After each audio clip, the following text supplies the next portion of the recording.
परिवारलाई सोध्नु भएको छ म चुनावमा होमिँदैछु, अब म चुनावमा लागिसकेँ, मैले राजीनामा दिइसकेँ भनेर पारिवारिक छलफलपछि अगाडि बढ्नु भयो कि अथवा सो निर्णय गरेर अगाडि हिँड्नु भयो? छलफल गरेरै हो। तर मैले अब यो योजनाहरू पहिलेदेखि बनाइरहेको थिएँ। मैले 1-2 दिन अगाडि मात्र परिवारलाई भने अब म यसो गर्दैछु भनेर। मेरो श्रीमतीले मलाई सपोर्ट गर्नुभयो। तपाईँको सपना हो भने तपाईँ पुरा गर्न अगाडि बढ्नुहोस् भन्नुभयो। जागिर छोड्नुहोस्, तपाईँको सपना हो भने तपाईँ आउनुहोस् भनेर भन्नुभयो। सपना आमाले पनि त्यही भन्नुभयो। बुवा आमालाई चाहिँ अब अलिकति सम्झाउन अलिक थोरै कठिन हुन्छ कि बुवा आमाले त त्यसरी मान्नुहुन्न। एउटा सरकारी जागिरे केटो त्यो बुवा आमाले नि मान्नुहुन्न, समाजलाई पनि त्यो अचम्म लाग्दो हुन्छ होइन।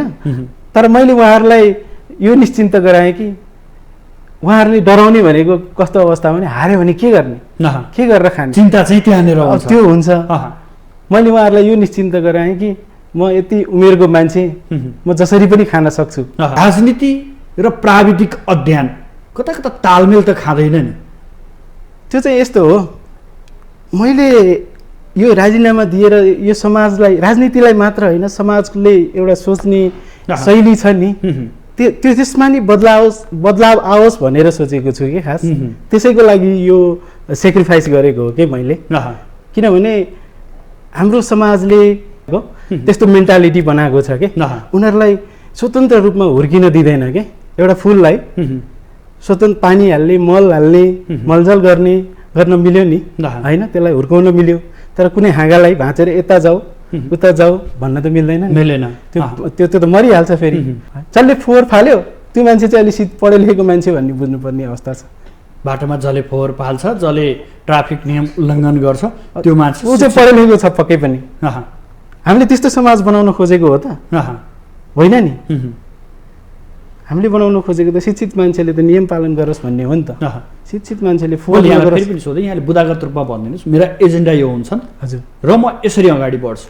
मैले भनिहालेँ पहिला सुन्दर र उद्यमशील सहर बनाउने भएपछि पहिलो प्राथमिकता चाहिँ यहाँको त्यही नै पर्यावरणको कुरा भयो। फोहोर व्यवस्थापन, बनेपालाई व्यवस्थित सहर बनाउने, कसै कहाँ पार्किङ गर्ने, कहाँ फलफुल पसल हुन्छ, कहाँ ठेलागाडाहरू हुन्छन् होइन, कहाँ तरकारी पसल हुन्छ।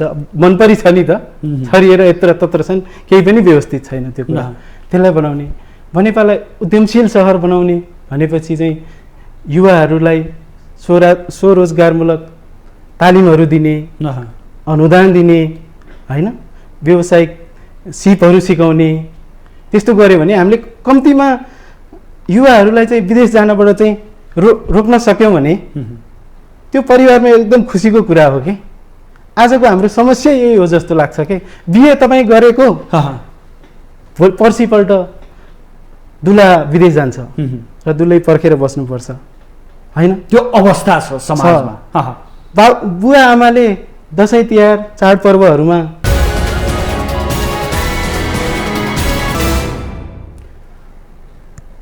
दर्शकबिन नमस्कार, आजको सन्दर्भ कार्यक्रममा यहाँहरूलाई हार्दिक स्वागत छ। म सुदर्शन आचार्य।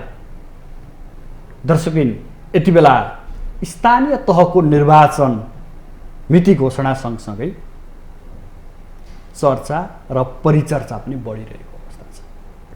समग्रमा यो व्यवस्थापछिको पहिलो स्थानीय तहको 5 वर्षे कार्यकाल र यसको समीक्षा गर्ने समय पनि आइसकेको छ। अर्कोतर्फ अबको स्थानीय तहका लागि उम्मेदवार छनौट गर्ने कामहरू पनि दलहरूले गरिरहेका छन् भने अर्कोतर्फ स्वतन्त्र रूपमा उम्मेदवारी घोषणा गर्नेहरूको पनि बाक्लै सङ्ख्या देखिन्छ। आज हामी खास गरेर यो व्यवस्था पछिको अवस्था र जुन युवा जोश जागर र युवाले परिकल्पना गरेको देश र आजको देशको अवस्था, यो विषयमा विशेष चर्चा गर्नेछौँ। र साथसाथै आजको हाम्रो अतिथि एकजना स्वतन्त्र उम्मेदवारको घोषणा गरेको, त्यो पनि काभ्रेको बनेपा नगरपालिकाको प्रमुखका लागि कञ्चनराज गिरी, जो 21औं पटकसम्म लोकसेवाको प्रयास गर्दै गर्दा 22औं पटकमा सफल भएर अधिकृतमा नाम निकाल्न सफल भएको व्यक्ति 1 वर्ष नबित्दै आफ्नो सेवाबाट राजीनामा दिएर चटक्कै आफ्नो गृह जिल्ला गृहनगरमा जनताको सेवाको हेतु स्वतन्त्र रूपमा उम्मेदवारी दिने घोषणा गर्नुभएको छ र आफ्नो एउटा जीवनको सम्मानित पेशा र आफ्नो मेहनतको पेशा, मेहनत गरेर यो ठाउँसम्म पुगेको पेशालाई चटक्कै आज उहाँले राजीनामा दिनुभएको छ। यो मानेमा पनि उहाँ अलि विशेष व्यक्तिको रूपमा आज हामी उहाँलाई लिएका छौँ। उहाँले भारतबाट बायोटेक्नोलोजीमा स्नातकोत्तर गर्नुभएको थियो र उहाँले करिबन 1 वर्ष नबित्दै आफ्नो सेवाबाट राजीनामा दिएर जनताको सेवामा हिँड्नु भएको छ। उनी पात्रसँग आज हामी विशेष कुराकानी गर्छौँ। आउनुहोस् आजका अतिथिलाई स्वागत गरौँ। स्वागत छ यहाँलाई माउन्टेन टेलिभिजनमा। Thank you very much. हामी धेरै राजनीतिक कुराहरू गर्छौँ, राजनीतिक पात्रहरूसँग धेरै प्रश्न सोधिरहेका हुन्छौँ, तर यहाँ अलि फरक पृष्ठभूमिबाट आज हाम्रो माझ हुनुहुन्छ। एउटा सरकारी जागिरीको जीवन, त्यो पनि यहाँ आफै भन्नुहुन्छ 21 पटकसम्म लोकसेवाको परीक्षा, लोकसेवा अधिकृतको मात्रै परीक्षा दिएर असफल भएर 22औं पटकमा सफल भएको व्यक्ति, यति धेरै अध्ययन गरेर, यति धेरै मेहनत गरेर सेवामा प्रवेश गर्दै गर्दा 1 वर्षमै छोडेर चटक्कै छोडेर गाउँ फर्किन्छु, राजनीति गर्छु भन्ने यो मोह चाहिँ कहाँबाट आयो यहाँलाई? पहिलो प्रश्न चाहिँ यहीँनिर। धन्यवाद प्रश्नको लागि। खास चाहिँ मेरो लोकसेवा दिनुको उद्देश्य चाहिँ देशकै सेवा हो, जनताकै सेवा हो। कहीँ मैले केही बदलाव ल्याउन सक्छु, कुनै कार्यालयमा गएर केही बदलाव ल्याउन सक्छु भन्ने नै हो खास, होइन? एउटा कर्मचारीको रूपमा पनि त्यही हो र राजनीतिको रूपमा पनि गर्ने चाहिँ त्यही हो। राजनीतिक कर्मीले गर्ने पनि जनसेवा हो, कर्मचारीले गर्ने पनि जनसेवा हो। यद्यपि कर्मचारीहरूको त अलि लिमिटेसन हुन्छ। कर्मचारी तन्त्रभन्दा माथि राजनीति हुन्छ। राजनीतिको निर्देशनमा कर्मचारी तन्त्रले काम गर्ने हो भनेपछि कर्मचारी हुनु केही नराम्रो होइन, तर मैले आफ्नो घेरा बढाउन मात्र खोजेको होइन। आफ्नो घेरा बढाएर अलि बदलाव ल्याउने किसिमले काम गरौँ भन्ने हिसाबले म बनेपाको मेयरको रूपमा स्वतन्त्र उम्मेदवारी दिँदैछु। मेरो पहिल्यैदेखिको चाहना, इच्छाहरू चाहिँ के हो भने म बनेपा बदल्ने सधैँभरि सपना देखिरहन्थेँ कि म मेरो नगरलाई चाहिँ बदल्छु भन्ने नै थियो मनमा, र त्यसको लागि मेरो मनमा कार्ययोजनाहरू म बनाइरहेको थिएँ। यो बिचमा म 21 पटक अधिकृतको परीक्षा दिइरहँदा पनि म सरकारी सेवामै थिएँ। प्रशासन सहायकको रूपमा निजामती कर्मचारी अस्पतालमा 7-8 वर्ष काम गरेँ मैले। त्यसपछि 5 महिना मैले विद्युत प्राधिकरणमा कालीगण्डकी जलविद्युत केन्द्रको प्रशासन प्रमुखको रूपमा काम गरेँ। मैले यति अनुभवहरू हासिल गरिहालेँ सरकारी सेवाको, होइन? अब मैले पढेको पनि छु, 8 वर्षसम्म त म लोकसेवा पढेको छु। मैले देशको शासनको बारेमा बुझेको छु, प्रशासन कसरी चल्छ भन्ने बारेमा बुझेको छु। अब यसलाई चाहिँ बृहत रूपमा प्रयोग गरौँ न त भन्ने हिसाबले म बनेपा नगरपालिकाको मेयरको स्वतन्त्र उम्मेदवारी दिएको मैले। खास अधिकृत निकै प्रयास र प्रयत्नपछि त्यो पद प्राप्त गर्न सकिन्छ, अथवा निकै मेहनत गर्नुपर्छ, अध्ययनशील मान्छे हुनुपर्छ त्यहाँ नाम निकाल्नको लागि। निजामती सेवा भनेको अहिले हाम्रो देशको लागि एउटा प्रतिष्ठित सेवा पनि हो। त्यो सेवा छोडेर, त्यो पद छोडेर तपाईँलाई ठ्याक्कै राजनीति, अझै राजनीतिलाई हामी के भन्छौँ? राजनीति फोहोरी खेल भन्छौँ। त्यो फोहोरी खेलभित्र प्रश्न पस्नलाई चाहिँ यहाँलाई यति धेरै रुचि चाहिँ कहाँबाट आयो? मेरो सेवा क्षेत्र चाहिँ निजामती भन्दा पनि म संस्थानको कर्मचारी हुँ, नेपाल विद्युत प्राधिकरणको संस्थानको, होइन,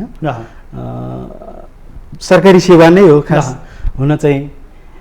र त्यो कसरी आयो तपाईँलाई यो विचार भन्ने कुरामा चाहिँ म मेरो देशलाई माया गर्छु नि त, म मेरो गाउँलाई, म मेरो सहरलाई माया गर्छु, होइन, त्यो बदलियोस्, त्यसमा विकास र समृद्धि आओस् भन्ने चाहन्छु, होइन। त्यो भनेपछि अब यो देशको लागि शहीदहरूले ज्यानै त अर्पेका थिए भने म एउटा जागिर छोड्न किन सक्दिनँ? थोरै सुख सुविधा मात्र त्याग गर्ने हो।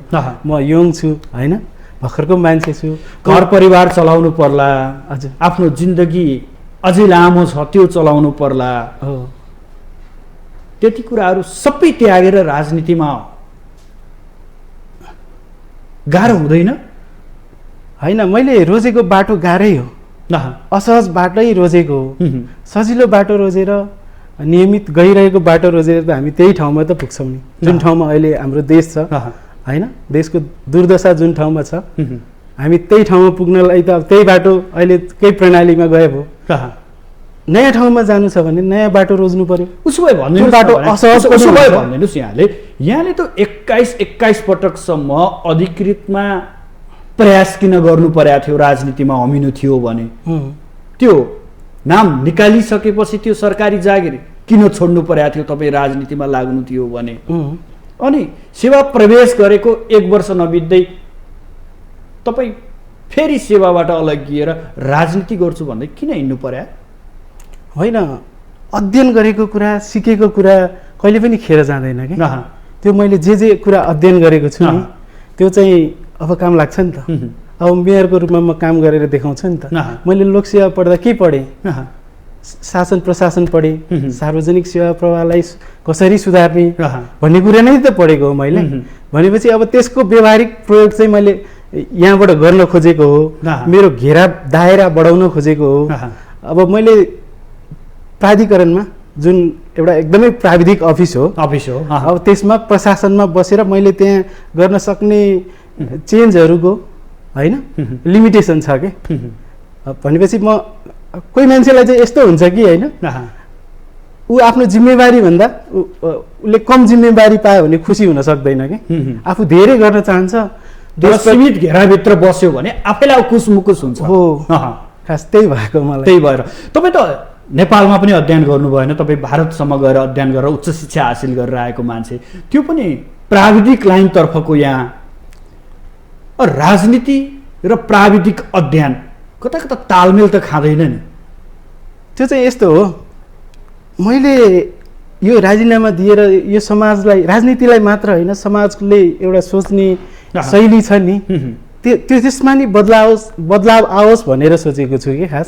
त्यसैको लागि यो सेक्रिफाइस गरेको हो कि मैले।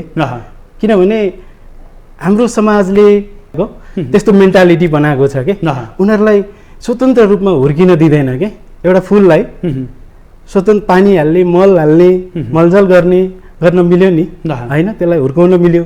तर कुनै हाँगालाई भाँचेर यता जाऊ उता जाऊ भन्न त मिल्दैन, त्यो त मरिहाल्छ फेरि, होइन। त्यस्तै कस्तो हो भने अब मैले पढेँ बायोटेक्नोलोजी, एक किसिमको त्यो समाजको एउटा राम्रो विद्यार्थी हुनुको नाताले, होइन, त्यो चाहिँ अब राम्रो विद्यार्थी हो, फर्स्ट डिभिजन आयो, साइन्स पढ भन्ने खालको एउटा मेन्टालिटी छ नि त।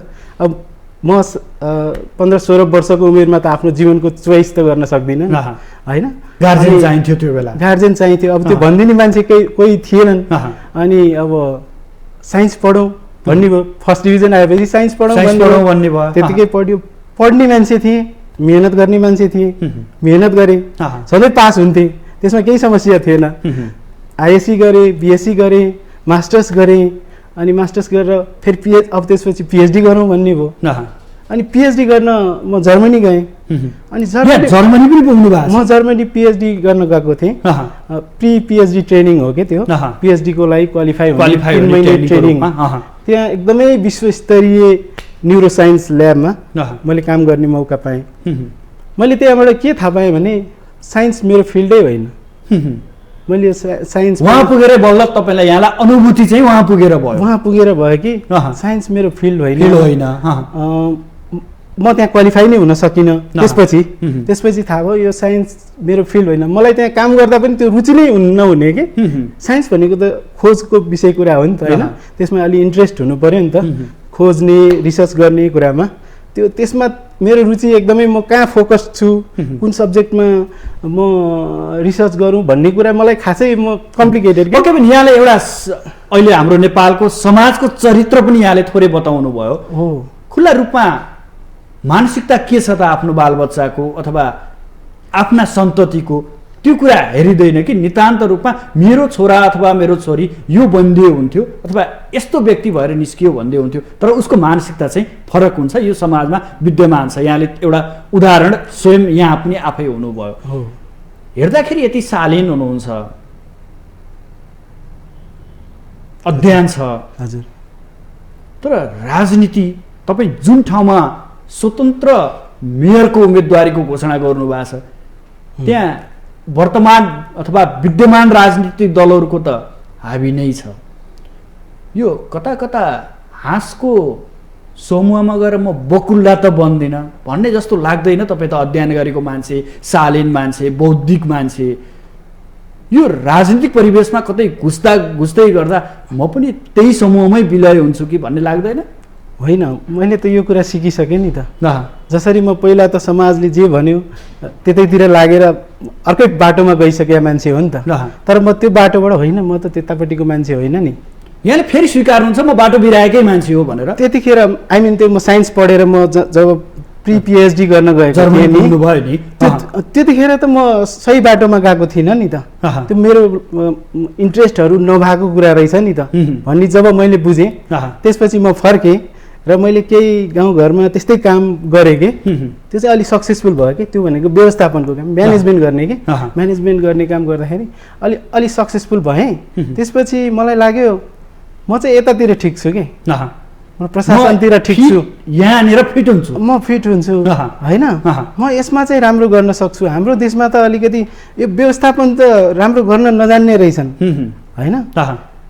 त्यही भएर यसलाई चाहिँ अलिक बदल्नु पर्ने रहेछ भनेरै लोकसेवा पढ्न थालेको हो होइन।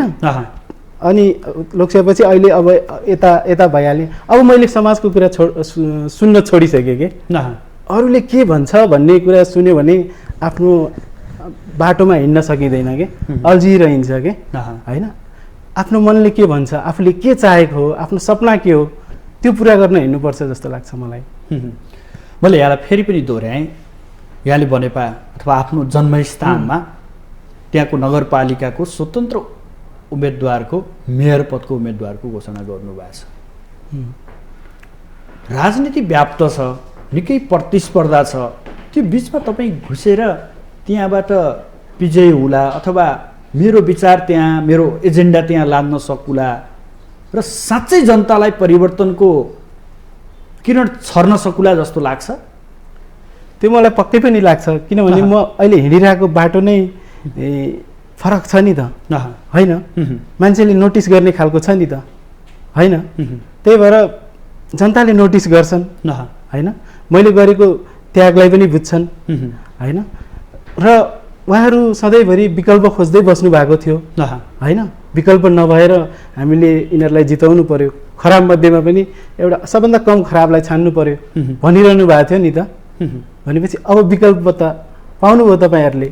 तपाईँलाई कस्तो खालको विकल्प चाहिएको? तपाईँलाई शिक्षित उम्मेदवार चाहिएको हो, युवा उम्मेदवार चाहिएको हो, तपाईँलाई इमान्दार उम्मेदवार चाहिएको हो, तपाईँलाई सरकारी सेवाको अनुभव भएको उम्मेदवार चाहिएको हो, तपाईँलाई निर्णय गर्न सक्ने उम्मेदवार चाहिएको हो, तपाईँलाई परिश्रमी उम्मेदवार चाहिएको हो, कस्तो उम्मेदवार चाहिएको हो? तपाईँको अगाडि विकल्प छ, अब विवेकको प्रयोग गरौँ होइन। फेरि सोधेँ, भनेर म जनतामा जान्छु भन्न प्रतिस्पर्धा गर्न सकिन्छ त भने अहिलेको यो व्यवस्था, यी राजनीतिक दलहरू सँगसँगै यिनीहरूसँग त भिड्नै पर्ने अवस्था छ? सकिन्छ, म सक्छु भनेरै आएको। सक्नुहुन्छ यहाँले? सकिन्छ हजुर।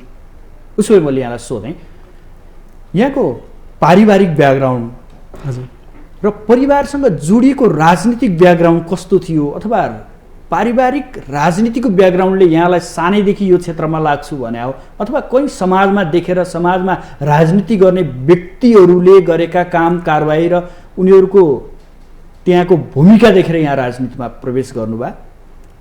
मेरो परिवार राजनीतिक पृष्ठभूमिको परिवार होइन। मेरो बुवा सामान्य किसान, मम्मी पनि किसान होइन। भनेपछि राजनीतिक पृष्ठभूमिको परिवार नभएपछि मैले त्यहाँबाट राजनीति सिक्दै सिकिनँ, बुवाबाट परिश्रम गर्न मात्र सिकेँ मैले होइन। अब समाजमा चाहिँ समाज चाहिँ राजनीतिले बिग्रेको चाहिँ देखेको छु होइन। राजनीतिले गर्दा कुनै पनि कामहरू गर्न नसकिएको होइन, जहाँ पनि अडचन मात्र आइरहेको यहाँको परिवारभित्रको व्यक्ति कुनै राजनीतिक दलमा आबद्ध होइन। अब मतको अधिकारको प्रयोग आफ्नो ठाउँमा छ। समाज देख्नुभयो, समाजको त्यो विकृत रूप देख्नुभयो र राजनीतिको खेल देख्नुभयो, अनि यहाँ माथि चेत बस्यो कि म परिवर्तन गर्न सक्छु र मसँग त्यो चेतना छ भन्ने यहाँलाई लाग्यो। हो हजुर। अब भनिदिनुहोस्, यो प्रतिस्पर्धात्मक समाज, यो प्रतिस्पर्धात्मक राजनीति, यहाँले आफै भन्नुभयो म सामान्य परिवारको मान्छे, अहिलेका यी दलहरू अलि धेरै बोझिलो र पेचिलो हुन्छ। आर्थिक रूपमा पनि निर्वाचन, आर्थिक स्रोतका कुराहरू पनि उठ्छन्, यहाँनिर धान्न सकिन्छ? खास चाहिँ म रित्तो खल्ती बोकेरै यो निर्वाचनमा उभिएको हो होइन। हामीले खोजेको उम्मेदवार पनि खर्चिलो उम्मेदवार, धेरै खर्च गर्ने उम्मेदवार हामीले खोजेको होइन। किनभने जसले खर्च गर्छ उसले त भोलि उठाउन थाल्छ। तपाईँ बनेपाको प्रत्येक वडामा, प्रत्येक घरमा पुग्नुहुन्छ होला मत माग्दै? हजुर, जान्छु। रित्तो खल्तीले पुगिन्छ त्यहाँ? होइन, अब त्यो अब इन्धनहरूको लागि खर्च हुनसक्छ होइन। अब त्यो त म त्यतिकै पनि आफ्नो जीवन चलाउन त हिँड्छु नि, बाइक लिएर हिँड्छु नि होइन। त्यसरी नै जाने हो। म जसरी सामान्य जीवनमा जस्तो जीवनयापन गरिरहेको छु म त्यसरी नै जाने हो। र मैले त्यो आर्थिक कुरा जुन गर्नुभयो त्यो चाहिँ जनतासँग जोडिएर धान्न सक्छु जस्तो लाग्छ कि मलाई। किन म मकै भटमास खाएर जनताको घरमा गएर मकै भटमास खाएर पनि निर्वाचन प्रसार गर्न सकिहाल्छु नि। सकिन्न र? त्यो क्षमता यहाँले राख्नु भएको छ, त्यो दृढता यहाँ माथि छ। तर निकै प्रतिस्पर्धात्मक छ क्या आर्थिक रूपमा पनि। यहाँले अनुभव पनि गर्नुभएको छ होला, चुनावको अघिल्लो दिन, एक दुई दिन अगाडिका ती राजनीतिक दलहरूले खेल्ने भूमिका भन्छ नि, जनतालाई पैसा बाँडे रे, कहाँनिर के गरे रे, कसो गरे रे, किनबेचको राजनीति। यो राजनीतिमा चटक्कै भिजेर त्यो खेललाई पन्छ्याउन सक्न चाहिँ सानोतिनो आँटले त हुँदैन। म त्यति धेरै नकारात्मक कुराहरू सोच्दिनँ होइन। मेरो लक्ष्य के हो, म त्यसैमा अगाडि बढ्ने हो र म त्यो आफ्नो लक्ष्यमा पुग्न सक्छु जस्तो लाग्छ कि। अरू कसैले के गर्यो होला, कसो गर्यो होला भन्दा पनि आफू चाहिँ कुन बाटो हिँड्नुपर्छ त चिर्नु त सक्नु पर्यो नि। हजुर, त्यो विकृतलाई चिर्नै त यहाँ अगाडि बढ्नु सक्नु पर्यो नि। हो, त्यो चाहिँ मैले यदि जितेँ भने त्यो कुरा त खराब रहेछ भन्ने कुरा त जनताले थाहा पाइहाल्नुहुन्छ नि। त्यो बाटो त खराब रहेछ, उम्मेदवार हुनुपर्ने त यस्तो रहेछ भन्ने कुरा जनताले बुझ्नुहुन्छ। उसो भने तपाईँले जित्यो भने के गर्ने? मैले टेन्टेटिभली केही खाका बनाएको छु र मेरो नारा चाहिँ सुन्दर र उद्यमशील बनेपा हो कि। सुन्दर र उद्यमशील बनेपा मेजर नारा त्यो हो। मैले बनेपालाई एउटा सुन्दर सहर बनाउने हो कि। म 23 वर्ष अगाडि सानो बच्चा हुँदाखेरि स्कुल पढ्न जान्थेँ। स्कुल पढ्दाखेरि बनेपा जस्तो थियो नि, एकदम फोहोर सहर थियो कि, दुर्गन्धित सहर थियो कि, मलाई पनि दुर्गन्ध लाग्थ्यो कि। त्यो सहर आज म 23 वर्षपछि वयस्क भएर फर्केको छु, त्यो सहर त्यस्तै छ, अझै त्यस्तै छ, त्यस्तै दुर्गन्धित छ। त्यो पुण्यमाता खोला भन्ने छ, त्यो खोलाभरि फोहोर फालिएको हुन्छ होइन। सहरको त्यो फोहोर टिपिएको छैन होइन।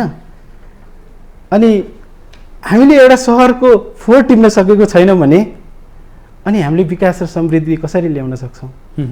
हामी जब सानो काम गर्न सक्दैनौँ भने ठुलो काम गर्न हामी सक्दैनौँ। यो रेलगाडी भन्ने कुराहरू छ नि, यो सब बकवास हो। यो त्यो गर्नै सक्दैनौँ। त्यो हाम्रो क्षमताले भ्याउँदैन कि। जसले भन्नुहुन्छ उहाँहरूको क्षमताले भ्याउने कुरै होइन, किनभने उहाँहरूले त आफ्नो सहरै सफा राख्न सक्नु भएको छैन। समस्या सानो छ, समस्या समाधान गर्नुपर्ने जनताका साना साना कुराहरू छन्। हो, त्यो काम गरेर मन जित्ने हो। ठुलो उद्देश्य र ठुलो सपना बाँड्नु आजको दिनमा निरर्थक हो भन्ने यहाँको सोच हो। बिल्कुल हो। त्यही हो। साना साना कुराहरू हामीले गर्न सक्ने कामका लिमिटेसनहरू पनि छन् होइन, र साना साना काम गऱ्यो भने पनि जनता खुसी हुन्छन् कि। म यसो हेर्छु एउटा नमुना विद्यालयको समाचार आइरहेको हुन्छ होइन, त्यति गर्दाखेरि पनि जनता त राम्रो काम भयो भनेर खुसी हुने रहेछ नि। तर मैले कहिले पनि शिक्षामा चाहिँ यस्तो खालको सुधार गरौँ न त भनेर कहिले सुनेको छैन कि। शिक्षा त यस्तो हुनु पर्यो नि, गुणस्तरीय शिक्षा बनाउन, टिचर्सहरूलाई ट्रेनिङ दिउँ न होइन, टिचर्सहरूलाई विदेश पठाइदिउँ न ट्रेनिङ गर्नलाई, अनि उनीहरूले राम्रो सिकाउँछन् नि। त्यस्तो सुनिन्न। उनीहरू के गरिरहेछन् टिचरहरू, उनीहरू त राजनीतिमा लागिरहेछन्, पोलिटिकल पार्टीमा खुलेआम। भनेपछि उहाँहरूले के पढाउनुहुन्छ विद्यार्थीलाई होइन, अलिकति मेहनत गर्ने, लेसन प्लानहरू बनाउने भएको भए शिक्षा गुणस्तरीय हुन्थ्यो नि। त्यो विद्यार्थी पनि उसको सोच पनि सकारात्मक हुन्थ्यो होइन, देशमै केही गरौँ खाउँ भन्ने सोच हुन्थ्यो होला होइन। हामीले शिक्षामा विद्यार्थीलाई नैतिक शिक्षा दिन पाएको भए बेस्ट हुन्थ्यो नि। हेर्नुहोस् आज हामी हेरौँ बाटोमा हिँड्दाखेरि जसले नियम मिच्यो ऊ चाहिँ शिक्षित हो कि, जसले फोहोर फाल्यो त्यो मान्छे चाहिँ अलिक पढे लेखेको मान्छे भन्ने बुझ्नुपर्ने अवस्था छ। बाटोमा जसले फोहोर फाल्छ, जसले ट्राफिक नियम उल्लङ्घन गर्छ त्यो मान्छे ऊ चाहिँ पढे लेखेको छ पक्कै पनि। हामीले त्यस्तो समाज बनाउन खोजेको हो त होइन नि। हामीले बनाउन खोजेको त शिक्षित मान्छेले त नियम पालन गरोस् भन्ने हो नि त। शिक्षित मान्छेले फोहोर फेरि पनि सोधेँ, यहाँले बुदागत रूपमा भनिदिनुहोस् मेरा एजेन्डा यो हुन्छन् हजुर, र म यसरी अगाडि बढ्छु। मैले भनिहालेँ पहिला सुन्दर र उद्यमशील सहर बनाउने भएपछि सुन्दर प्राथमिकता चाहिँ यहाँको त्यही नै पर्यावरणको कुरा भयो, पर्यावरणको फोहोर व्यवस्थापन, बनेपालाई व्यवस्थित सहर बनाउने, कसै कहाँ पार्किङ गर्ने, कहाँ फलफुल पसल हुन्छ, कहाँ ठेलागाडाहरू हुन्छन् होइन, कहाँ तरकारी पसल हुन्छ, मनपरी छ नि त, छरिएर यत्र तत्र छन्, केही पनि व्यवस्थित छैन त्यो कुरा। त्यसलाई बनाउने, बनेपालाई उद्यमशील सहर बनाउने भनेपछि चाहिँ युवाहरूलाई स्वरोजगारमूलक तालिमहरू दिने, अनुदान दिने होइन, व्यावसायिक सिपहरू सिकाउने, त्यस्तो गऱ्यो भने हामीले कम्तीमा युवाहरूलाई चाहिँ विदेश जानबाट चाहिँ रोक्न सक्यौँ भने त्यो परिवारमा एकदम खुसीको कुरा हो कि। आजको हाम्रो समस्या यही हो जस्तो लाग्छ कि बिहे तपाईँ गरेको पर्सिपल्ट दुला विदेश जान्छ र दुलै पर्खेर बस्नुपर्छ होइन, त्यो अवस्था छ समाजमा। बुवा आमाले दसैँ तिहार चाडपर्वहरूमा छोरा छोरी बिना चाडपर्वहरू मनाउनु पर्छ नि। आफ्नो छोराछोरी आफ्नै घर आँगनमा चाडपर्वहरूमा हुने, त्यही गरेर खाने अवस्था भइदिएको भए कति राम्रो हुन्थ्यो होइन। तपाईँले जुन कुरा एजेन्डाको रूपमा प्रस्तुत गर्नुभयो भने ती कुराहरू त अन्य दलले पनि गर्छन् क्या। समृद्ध बनाउँछौँ हाम्रो नगरलाई, हाम्रो देशलाई समृद्ध बनाउँछौँ, हाम्रो जिल्लालाई समृद्ध बनाउँछौँ, विदेश जानु कोही पर्दैन, रोजगारीका अवसरहरू यहीँ सिर्जना गर्छौँ भनेर त ती राजनीतिक दलहरूका पात्रहरूले पनि भन्छन्। यहाँले पनि त्यही लयमै आफ्नो कुरा उठाइरहनु भएको छ। उहाँ र तपाईँहरूमा के फरक भयो भने? तर उहाँहरूमा त्यो इमान्दारिता देखिएको छैन नि त अहिलेसम्म होइन। स्वरोजगारमूलक तालिम दिने त्यो तपाईँमा देखिन्छ भन्ने ग्यारेन्टी पनि कसरी लिने त फेरि? होइन, त्यो तपाईँ त पहिलो पटक त्यहाँनिर परीक्षण हुन जाँदै हुनुहुन्छ नि त्यहाँनिर। त्यो ग्यारेन्टी हुन्छ किनभने म स्वतन्त्र हो नि त। राजनीतिक दलले स्वरोजगारमूलक तालिम अनुदान जुन दिन्छन् नि, कसलाई दिन्छन्? आफ्नो पार्टीको कार्यकर्तालाई दिन्छन् नि होइन। त्यसमा त्यो इमान्दारिता देखिन्न नि त। जसलाई आवश्यकता हो उसलाई दिनुपर्ने हो नि त त्यस्तो अनुदानहरू होइन। म स्वतन्त्र भएकोले मेरो लागि त बनेपा त फलानुले भोट दियो मलाई भन्ने त काहीँ हुँदैन नि त। मलाई मेरो क्षेत्रै थाहा हुँदैन खास, किनभने मेरो सङ्गठन पनि छैन। मेरो फलानु मतदाता मेरो, फलानु चाहिँ मेरो होइन भन्ने नै हुन्न कि मलाई। राजनीतिक दललाई के हुन्छ, समान रूपमा हेर्ने दृष्टिकोण चाहिँ बन्छ भन्ने कुरा। मैले बनेपाको 67,000 जनसङ्ख्या जुन छ उसलाई एक नासले हेर्ने हो कि, सबैलाई समान व्यवहार गर्ने हो कि।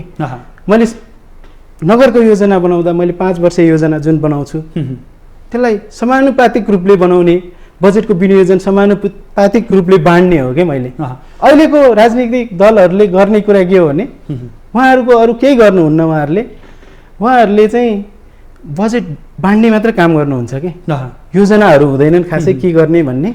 बजेट चाहिँ बाँड्ने काम गर्नुहुन्छ, त्यो पनि कसले भनसुन गर्छ, कहाँ आफ्ना मतदाता छन् त्यतैतिर मात्र बाँड्ने भनेपछि कमिसन कति आउँछ, अब त्यस्तै व्यतिथिहरू छन् नि त होइन। अब त्यतातिर ध्यान छ, त्यो कारणले त्यो इमान्दारिता नभएको कारणले देशको यो अवस्था भएको हो जस्तो लाग्छ मलाई। अब यो स्वतन्त्र रूपमा उम्मेदवारी दिने तपाईँ मात्रै होइन, अन्य व्यक्तिहरू पनि अगाडि सर्नु भएको छ। चर्चित व्यक्तिहरू पनि हामी अब स्वतन्त्र रूपमा अगाडि बढ्छौँ भनेर विभिन्न स्थानीय तहहरूमा चाहिँ मेरो उम्मेदवारी रहन्छ भनेर घोषणा गरिसक्नु भएको छ, केही तयारीमा पनि हुनुहुन्छ। यो भन्दै गर्दा तपाईँहरूलाई पनि आज स्वतन्त्र उम्मेदवारका नाममा उम्मेदवारी दिने र भोलि बिहान जित्नुभयो भने मानौँ फेरि कुनै दलमा आबद्ध हुने त होइन नि? त्यो सम्भावना एकदमै छैन। हामी त त्यही दलहरू विरुद्ध नै प्रतिस्पर्धामा उत्रेका हौँ नि त। अहिले म एउटा कुरा, अहिले सिनारियो के देखिया छ भने जस्तै साझा विवेकशीलका केही आबद्ध नेताहरू पार्टीभित्रको विचलनपछि स्वतन्त्र उम्मेदवारको नाममा चाहिँ अलिक चर्चामा बढी आइरहनु भएको छ र अन्य केही समूहहरू पनि गठन गरिरहेछ, त्यो समूहबाट पनि उम्मेदवारी दिने भन्ने कुराहरू बाहिर आइरहेछ। तपाईँ पनि त्यही समूहहरूभित्रको एउटा पात्र त होइन नि? होइन, म कुनै समूहसँग आबद्ध छैन, तर जो इमान्दारीपूर्वक म आफ्नो ठाउँलाई, आफ्नो नगरलाई, गाउँलाई बदल्छु भनेर आउनु भएको छ भने कास्कीमा एउटा अटेरी समूह भन्नेबाट त्यहाँ उम्मेदवारी घोषणा भएको छ, त्यस्तै कुनै समूहबाट आउनु भएको कि कसैबाट उत्प्रेरित भएर कसैले यहाँलाई उचालेर भनौँ न नेपाली समाजमा बोलिने शब्द त्यो बाटोबाट यहाँ आउनुभयो कि अथवा साँच्चै परिवर्तनकै खातिर म उम्मेदवारी घोषणा गरे आउन्, मलाई कसैको स्वार्थ र कसैको स्वार्थले लखेटिएको मान्छे होइन भनेर भन्न सक्नुहुन्छ यहाँले? होइन, यो त मेरो वर्षौँदेखिको सपना हो होइन, वर्षौँदेखि देखिरहेको सपना र म यो गर्दैछु भन्ने कुरामा म दृढ सङ्कल्पित थिएँ। भनेपछि म लहरले कसैबाट देखेर होइन त्यसरी आएको होइन, कसैले अगाडि सारेर होइन होइन यो त त्यस्तो काम कसैले गर्न सक्छ र?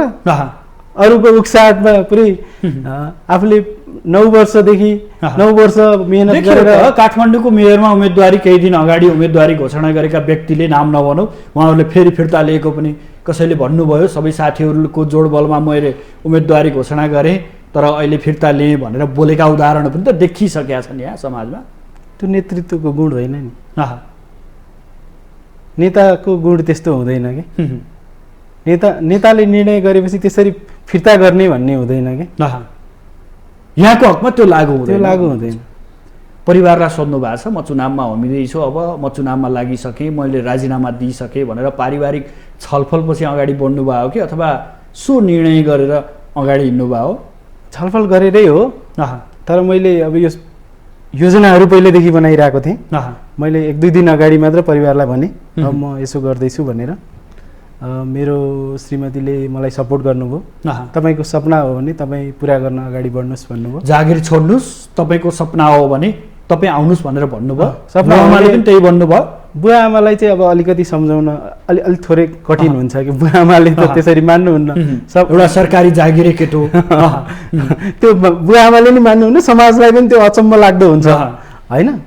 तर मैले उहाँहरूलाई यो निश्चिन्त गराएँ कि उहाँहरूले डराउने भनेको कस्तो अवस्था भने हार्यो भने के गर्ने, के गरेर खाने, चिन्ता चाहिँ त्यहाँनिर त्यो हुन्छ।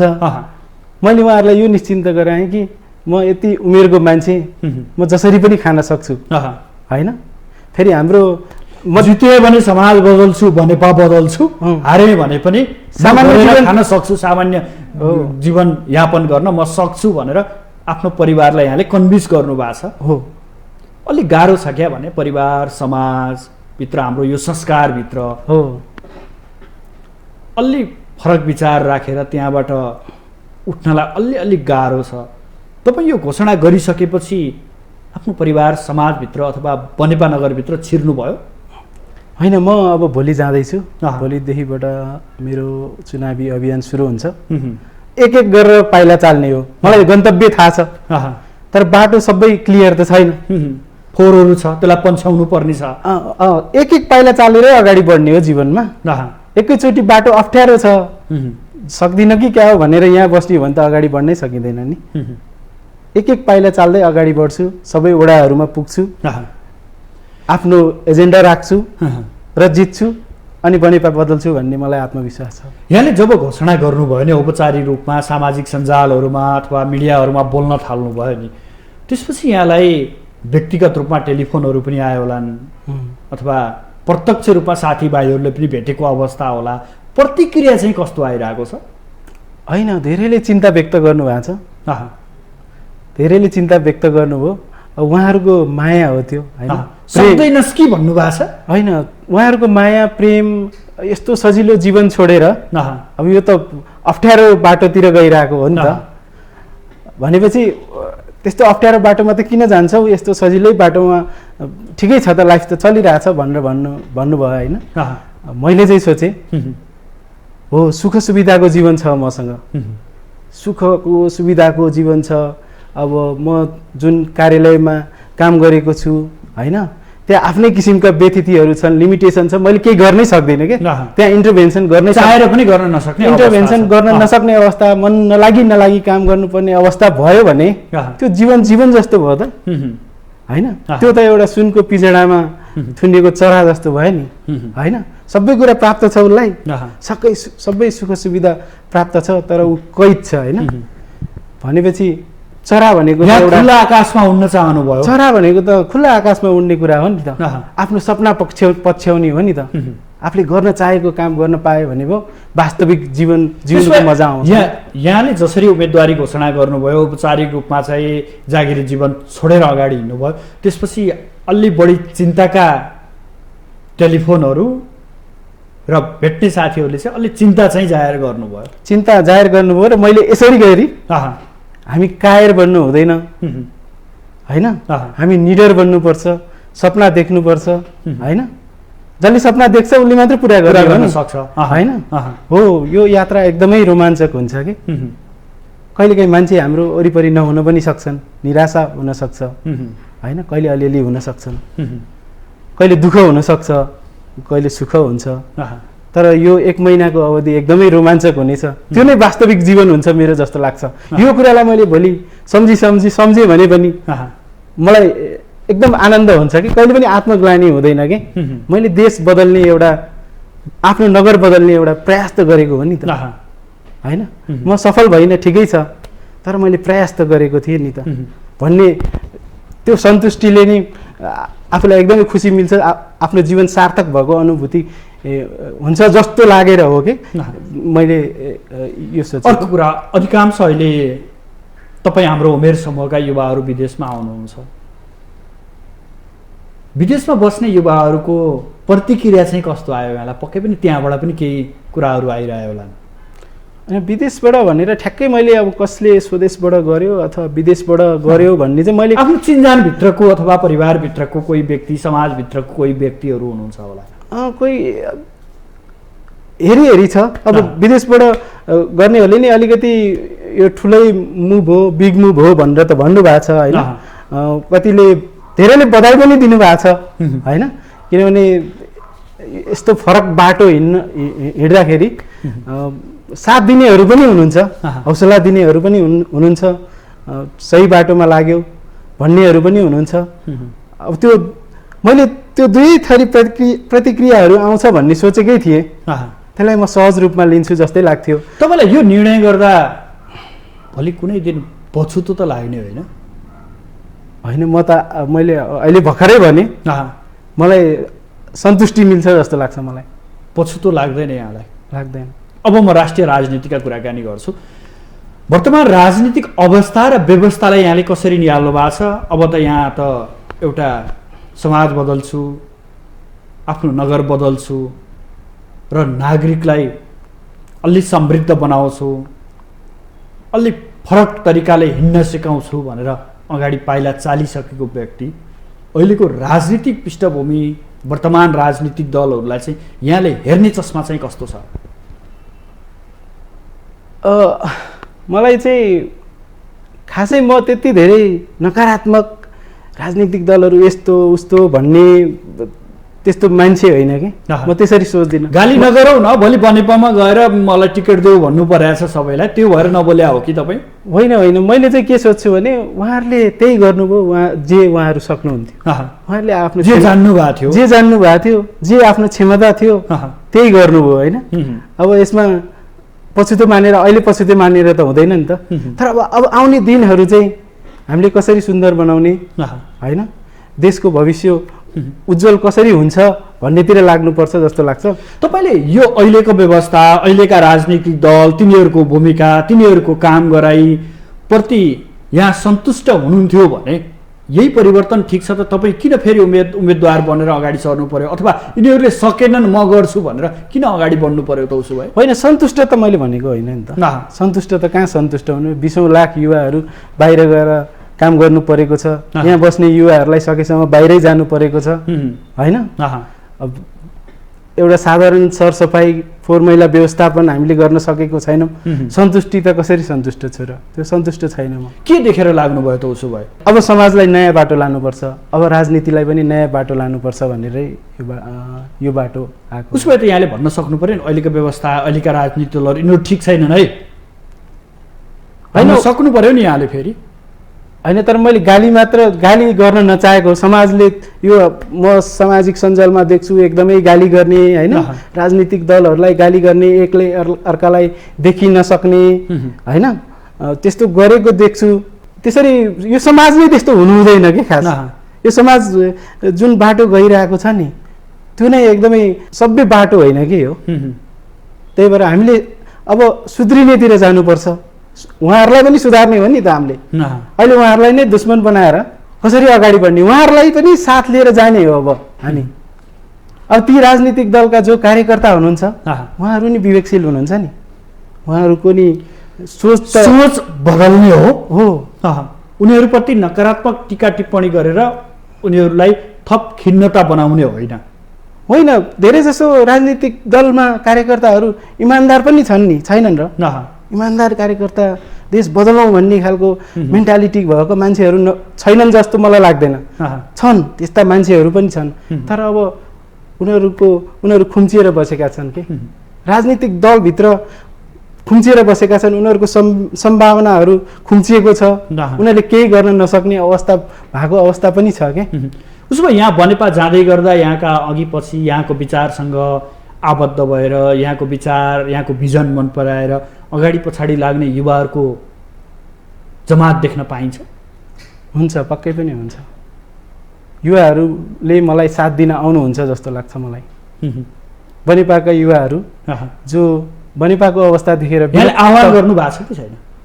होइन, मैले कन्ट्याक्ट गरिरहेको छु युवा साथीहरूलाई, अब छिट्टै आह्वान पनि गर्छु। मेरो आफ्नो वडामा मैले भेला अर्गनाइज गर्दैछु होइन, सबै वडाहरूमा अर्गनाइज गर्ने हो। भोलि मेरो बनेपामा साथीहरूको भेला छ, सबै वडाहरूमा अब हामी बसौँ भन्ने हुन्छ। त्यसपछि अनि घर दैलोको कार्यक्रम लगायत प्रचार प्रसार। अब मैले यहाँलाई सोधेँ, बनेपाको राजनीतिक सिनारियो कस्तो छ बताइदिनुहोस् त सरसरतिर, त्यहाँका राजनीतिक दलहरू? होइन, बनेपामा अहिले प्रमुख उपप्रमुख एमालेबाट हुनुहुन्छ, त्यसपछि 9 वडा जति वडामा एमाले जितेको छ वडाध्यक्ष होइन, 5 वडामा काङ्ग्रेसले जितेको छ। त्यस्तो अवस्था छ। त्यही हो खास। अरू तपाईँको उम्मेदवारी पछि कति जनप्रतिनिधिहरूले टेलिफोन गर्नुभयो कि गर्नु भएन? मलाई गर्नुभएको छैन। गर्नुभएको छैन? मैले उहाँहरूलाई सधैँ सहयोग माग्छु। माग्नुहुन्छ? माग्छु। जानुहुन्छ यहाँहरू?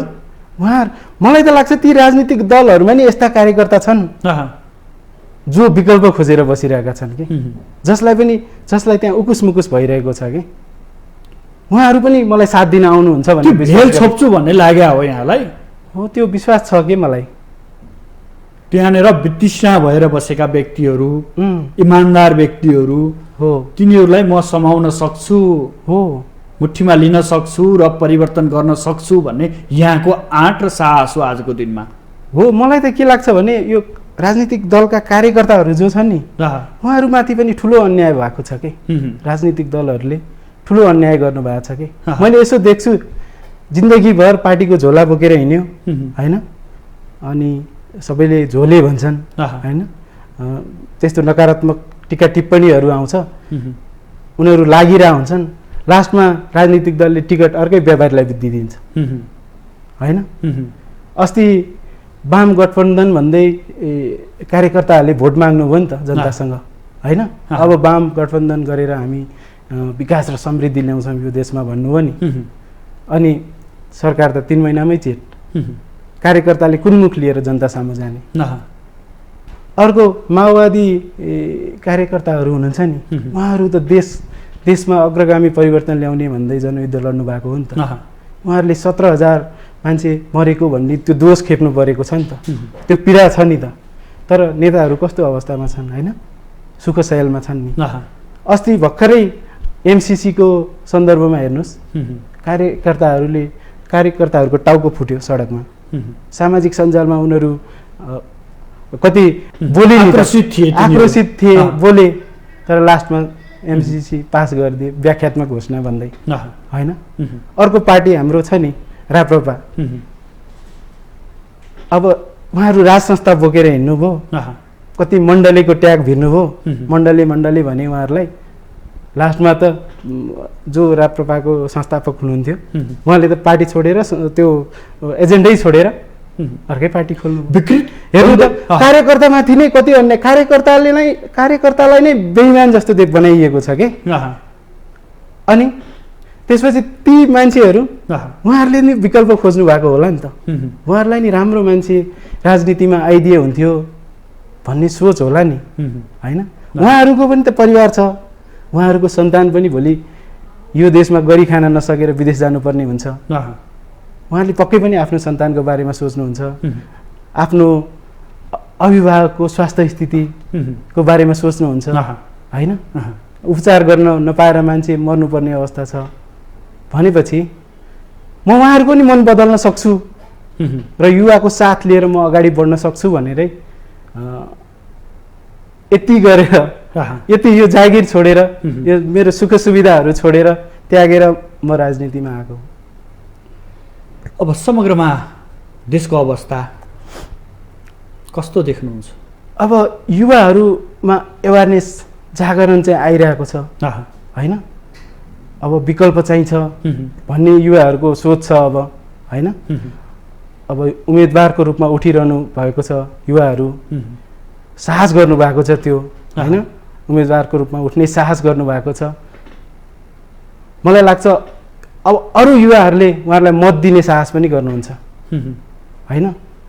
उम्मेदवारलाई मत दिने साहस युवाले गर्न सक्यो भने, यत्रो युवा जनसङ्ख्या भएको देशमा अब यो स्थानीय निर्वाचनमा 753वटा स्थानीय तहहरू छन्, यहाँ नयाँ खालका जनप्रतिनिधिहरू आए भने यो त जग हो नि त, स्थानीय तह भनेको परिवर्तन सम्भव छ। हामी योपालि नयाँ जग हाल्न सक्छौँ जस्तो लाग्छ मलाई यो देशमा। हस्, आइदिनु भयो, आफ्नो महत्त्वपूर्ण समय र महत्त्वपूर्ण विचार अभिव्यक्त गरिदिनु भयो, यहाँलाई विशेष आभार। Thank you very much. Thank you. दर्शकबिन हामीसँग हुनुहुन्थ्यो काभ्रेको बनेपाको नगरमा स्वतन्त्र मेयरको उम्मेदवारी घोषणा गर्नुभएका कञ्चनराज गिरी। उहाँसँग आज हामीले एउटा युवा अवस्था, एउटा सरकारी जागिरीको अवस्थालाई चटक्कै छोडेर यो राजनीतिप्रति किन यसरी होमिनु भयो, साँच्चै युवा राजनीतिमा होमिँदै गर्दा जनताका आकाङ्क्षा कस्ता हुन्छन् र साँच्चै मुलुक बदल्न, समाज बदल्न, नगर बदल्न सम्भव छ या छैन, वर्तमान देशको अवस्था के छ र समग्रमा राजनीतिक अवस्था र राजनीतिक अवस्थाभित्रको व्यवस्था कस्तो छ भन्ने विषयमा विषय केन्द्रित रहेर छलफल गऱ्यौँ। भोलि फरक विषयवस्तु र फरक पात्रका साथ उपस्थित हुनेछौँ। आजलाई भने बिदा दिनुहोस्, नमस्कार।